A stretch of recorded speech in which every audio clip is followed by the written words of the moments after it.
रमज़ान की बाबरकत सुबह थी। आसमान पर रोशन चांद जगमगा रहा था और 12 साला आयान अपने पहले रोज़े के लिए बेदार हुआ। सहरी के दस्तरख्वान पर पूरी फैमिली मोहब्बत और दुआओं के साथ बैठी थी।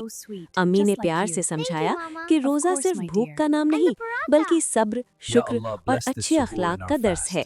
दिन भर अयान ने सब्र किया, स्कूल में दोस्तों के खाने के बावजूद मुस्कुराते हुए अपना रोज़ा जारी रखा और एक बुजुर्ग को बस में अपनी सीट देकर नेकी का लुत्फ महसूस किया। घर में इफ्तार की तैयारियां उरूज पर थीं।